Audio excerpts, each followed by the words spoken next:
দুর্নীতি, চাঁদা মুক্ত এবং সুশাসন প্রতিষ্ঠার জন্য আগামী নির্বাচনে কোন দলকে ক্ষমতায় দেখতে চান? যেই দল ভালো করে আপনার সেই দলে আসবে। যেমন ভালো তো সবাই বলে যে করবে, তারা নির্বাচনে আমার শিওর দেওয়া জানেন না কোন দল আসবে, এটা আমি কেমনে না না করবো? মনে হয় কারা আসলে ভালো হবে আপনার? যেমন জামাত আছে, বিএনপি আছে, আরো অন্যান্য দল আছে। সবাই তাই এসে আপনার ভালো করে, এরপরে তো আপনার এইসব কারণ করে করে কার সাপোর্ট দিব আমি? আমি এখন কোনো পছন্দ নাই, তাই না? আচ্ছা ভাই, আপনার মনে হয় কি কারা ক্ষমতা আসলে দেশ ভালো চলবে? না, এর আগে তো আমরা আওয়ামী লীগের শাসন দেখেছি, তাদের তো অনেক খারাপ কার্যক্রম দেখেছি। সামনে বিএনপি, জামাত, এদের মধ্য থেকে আই থিঙ্ক যে জামাত আসলে হয়তো বা খুব ভালো হবে আমাদের। কি কারণে জামাতকে ভালো লাগে, যে তারা আসলে ভালো হবে এমনটা মনে হয়? জামাতের কার্যকলাপ ইতিমধ্যে যেগুলো দেখেছি, বিএনপিরও কিছু কিছু কার্যকলাপ দেখেছি। ইদানিং যে অথেন্টিক নিউজ গুলো আমরা দেখতেছি, আমরা তো প্রতিনিয়ত নিউজ পেপার তো পড়ি, সেখানে অনেক আর কি নিউজ দেখি বিএনপির।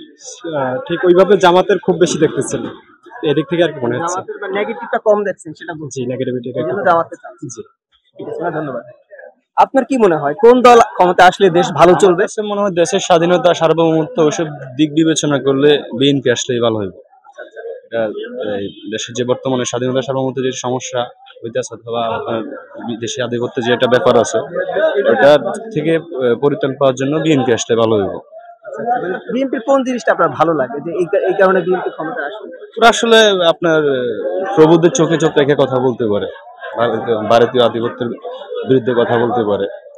আর ওদের একটা যেহেতু রাজনৈতিক অনেক ক্ষমতা ছিল কয়েকবার, ওরা দেশের বিভিন্ন সমস্যা থেকে পরিত্রাণের উপায়গুলো ওরা জানে। ভূ রাজনীতি অথবা বিশ্ব রাজনীতি, অর্থনীতির এইসব বিষয়গুলো ওনারা জানে ভালো।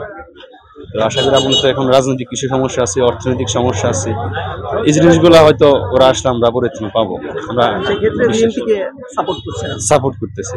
বাংলাদেশের দুর্নীতি, চাঁদা মুক্ত এবং সুশাসন প্রতিষ্ঠার জন্য আগামী নির্বাচনে কোন দলকে ক্ষমতায় দেখতে চান?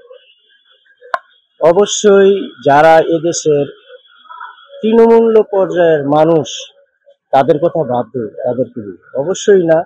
যারা বিগত আমলে যারা স্বৈরাচার এবং দুঃশাসন করে গেছে, তাদের বিরোধী অবশ্যই। সে হোক বড় ধরনের রাজনৈতিক দল হোক বা তার এগেনস্ট হোক, নাম প্রকাশ করলাম না, কিন্তু অবশ্যই কোনো নতুন মুখ দেখতে চাই। নতুন মুখ ছাড়া এদেশে কোনো কিছুই পরিবর্তন হবে না। এই পুরো প্রেক্ষাপটটাই চেঞ্জ হয়ে আছে।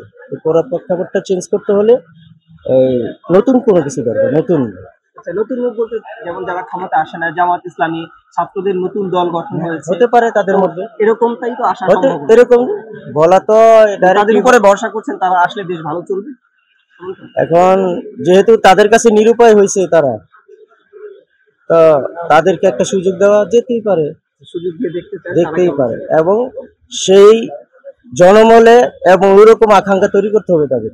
জামাত হোক আর নতুন দল হোক, যে কোনো দল হোক, যদি দুইটা কোনো বৃহত্তর শক্তি মাইনাস করতে হয়, তাহলে ওই জায়গাটা দখল করতে হলে তাদেরকে ওইরকম স্থান তৈরি করতে হবে তৃণমূল পর্যায়ে।